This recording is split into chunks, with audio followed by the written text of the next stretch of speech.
a psychologist and professor named Philip Zimbardo. Let's call him Phil. He simulated essentially what would happen if people are put in positions randomly, positions of power and positions of submission. Okay. How does that affect the human mind? Yeah. 24 healthy male college students. That's the way it's put. They're put into essentially like these classrooms, like a sector of like a building on campus. Yeah. They're divided up. Prison guards or prisoners. And we're going to go through it, both sides, and I want to hear kind of how we go about this.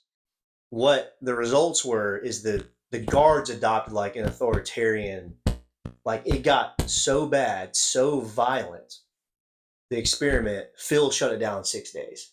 It didn't make it the whole week. You're telling me that it took 6 days for just chaos to erupt? Yeah, really it probably took 3 or 4 days. And by the 6th day, he's like, this is Absolutely not. We gotta stop it. like this. Yeah. It was so bad, dude. The prisoners like actually like had like distress, anxiety, and depression that some of those guys had never had before. Like you're just a normal college guy. You don't really deal with anxiety. And then after this, like you experience it in ways like you didn't know like what's possible within yourself. So let's put ourselves into it. Let's first start as being a prison guard. And we have prisoners in these cells. They're like little classrooms, right? There are tasks that Phil set up that we have to do daily. We have to give them their food. They have to clean up their cell. They have to clean up the hallway. We have to do checks to make sure everyone's good. We have to make them exercise. We have to do head counts. We have to do things. We have to make them exercise? I don't know if we have to make them exercise. Here's the thing: we can do whatever we want. Oh, okay. That's the key. What do you think initially you would be? Who do you think? I mean, my thing is like, it's hard for me to see a scenario where I just completely change my character of who I am. But it sounds like what you're saying is that you would like what they all did. Exactly. But I mean, if you want to know what kind of prison guard I feel like I would be, I feel like I'd be the same kind of person I am. How I treat my people under me at the office, or people that I hire, I feel like I would treat them the same. I think I would too. Like, and usually how I treat them is like, hey, we're all on team. I'm kind to them. I'm try to give them stuff, to reward them for good things that they're doing. Yeah. So it's hard for me to believe I would be cruel. Right? Everyone was cruel. Every single one. Every single one. Okay. With in this experiment, ways. How did they select who was going to do what? Randomly. Did they get certain kind of personality types to be the guards and certain personality types to be the prisoners? Random. So power goes to your head that quick is what you're saying? That's not what I'm saying. That's not what that psychologist is even saying. That is what was observed and what was the outcome. That's insane, actually. Well, okay. So this that would actually confirm why things in the Holocaust dude. So happened the way they did. Here's where it gets more interesting. On the guard side of things, there were two camps. Guys who took leadership roles and guys who followed. Does that make sense? Yeah. The guys who took the leadership roles in that group of 24, if they're just sitting there, you wouldn't pick them out. In other words, a sense of ego got to them. What? Think about it. You put them then in a certain environment, something flips. And that's what happened. You have these dudes that flipped and got real violent, really authoritarian. And then you had guys who followed them.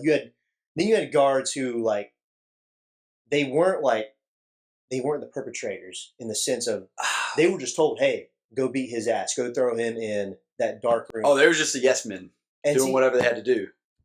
That's almost more interesting, isn't it? It is. Yes men. Bro, here's the thing. Dude. It was not just random. You could leave whenever you wanted. You could walk out whenever you wanted, bro. It's just a college experience. What? They say power doesn't corrupt, it just shows your corruption. So I would assume that the people that they picked out that are quiet in the office and then they got in this role in the sense of power, then their corruption that was there the whole time just got a chance to actually flourish, is what I would imagine. Whew. But I don't understand how all of them became hostile. They became submissive to hostility. How are these prisoners acting? I mean, were they ticking you off, calling you bald, and messing with you a little bit? So, because I mean, if they were antagonizing probably. you, I could see how you would be like, all right, I'll show you. We know how college guys are. They probably pissed them off in the first day or two. Let's be honest. Just not listen to you. You're trying to feed them, Yeah, and they're just throwing food around. You start to. there's got to be more to this story. It's very funny you say that. The temptation is to start to justify it. Think about what you just did. Because I have the same temptation to say, there's got to be other How can you reasons. not? Let's say there's this guy named Josh who day one isn't listening to us. Me and you. Okay? Day two, he's not. Here's what I'm saying, bro. He's cooked. I'm not going to lie. And then he gets some of the other prisoners to start to talk back to us. And then let's say one was like shoves one of us, and then think about it, we're 3 days in. See now you're explaining how to boil up. It's like, okay, you can't buck up with people that are in power, because then they're going to use their power to mess you up. And guess what? We have been selected to be the guards. We have to Which keep means I've been order. selected to beat the freaking crap out of you if I need to. Dude, Basically, is what you're saying. Yes. So actually, I do understand. yes. I understand fully now how this happened. Yeah, no, for sure. I'm beating the crap out of them too. Yeah.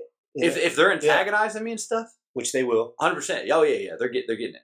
Which they will. Yeah, I'm smacking them around. Yeah. Okay, yeah, this explains a lot. Yeah, 100%. Yeah. Some of them. I'm going Barry Bonds on their ass, dude. I'm popping them big time, bro. Some of the prisoners had like their beds or their mattresses removed. Give me that. I'm taking it, bro. Y'all got any snacks in there? Give them all to me. No food. Oh yeah. They would put some of those guys in like this dark closet, like pitch black closet. Shit, As been like, talking back. Actually, I completely get it now, bro. I think I'd be a Telling you, cruel bro. card. Yeah, we didn't ask for your opinion. That was the problem. Yeah, You should have spoke up. and guess what? You're a prisoner. You're not a guard. You can't talk like that, This just like solidifies you cannot antagonize somebody in power above you. bro. Okay, but here we are saying that. Here we are agreeing on that Yeah, as prison guards. you cannot antagonize them. No, You can't antagonize us, bro. We're in power. I mean, if you want to eat tonight, Yeah. then be kind to me. Some of them Don't bite the hand that's feeding you. Here's the thing, man. Is a lot of those guards who were just complicit, like they watch.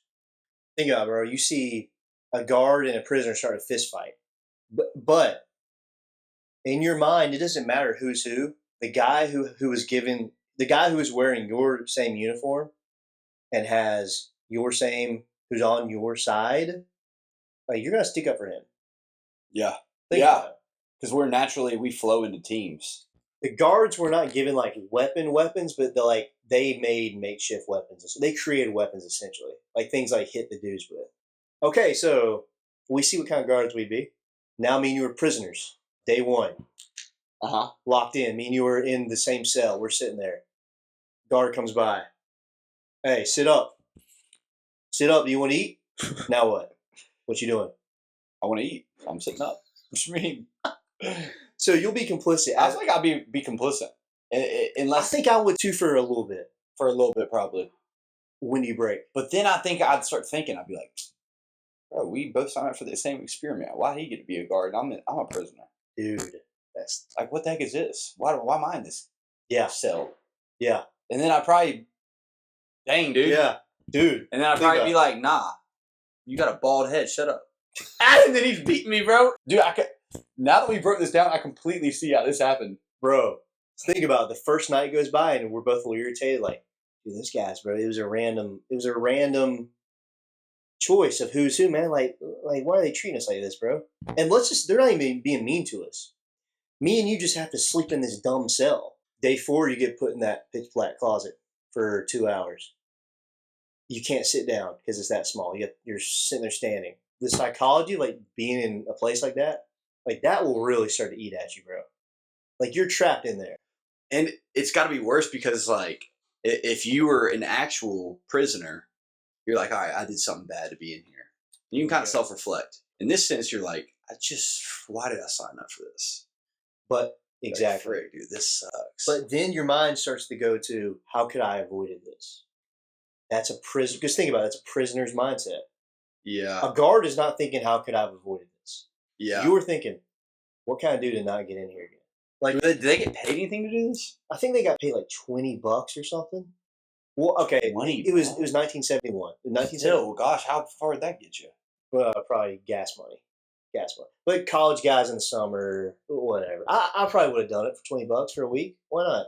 What's your conclusive thought? Like, what's the takeaway for you? I mean, to me, the takeaway is essentially that if you put people in a position of power and then you put subordinates under them that are restless and try to buck up to that power because they feel the subordinates feel like they aren't being treated properly, so they feel like they're in the right. People in power feel like they're in the right because they're just following orders. If put in power, whether you deserve it or not, you eventually believe you deserve it. Yeah, oh yeah. Do think go of to your it. yeah, and then it goes to your head. No matter who you are, no matter if you're the nicest person you can think of, it will It's kind of go. like nepotism with like if your family owned the business and now you get to run it after your dad dies and you haven't earned it at all. That's it. And there's plenty of people that are more capable, but now you're like entitled, you're stuck up, and you're treating everybody like you're better than them. And you haven't earned it at all. And if you're in a subordinate position in life, you automatically start to not hate, maybe, but Yeah, well, I mean, imagine that happens. You're working a job your whole life. You're grinding for this employer. The CEO or whoever owned the company dies, and his son takes over, who has no experience. He's terrible, and then he's now treating you bad or rubbing in your face or whatever, super annoying, and you're gonna be feeling some type of way. in the workforce, dude, if you want to get really deep, like in relationships, in Mhm. war, you're face to face with somebody trying to kill them. And the only reason for any of this is because there has been layered identities that you two have put on yourselves. You scrap all that, and at the end of the day, those 24 boys, they were all the same. They were just human. Yep. That's all it is. It's like you strip everybody down. It's like, dang, what are we fighting for? Whew. You could literally go to kill somebody. Like if you're like in the Ukraine-Russian war, you could literally go and be ready to kill somebody. That the reality is you could thoroughly enjoy going to get a beer with that person. Be their best friend. Yeah, y'all can be best friends, but because of the political differences and where y'all were born and raised and what you have to do, now you're trying to kill them. So the final question is, are we actually free? If you were born in a different time or a different place in a different family circumstance, would you be who you are? Dude, that is the question. Your environment determines quite a bit. And so again, we're deconstruct to think outside of the box that you grew up in is very important. Dude, This is what we're doing the whole channel for. you have to, or else you remain a prisoner. You remain in one identity that was selected for you for your whole life. Selected for you. Selected for you. And you got to make sure it's nothing's wrong with having that identity selected for you if it's the right one, but it can't always be the right one. You got to look outside the box to figure it out.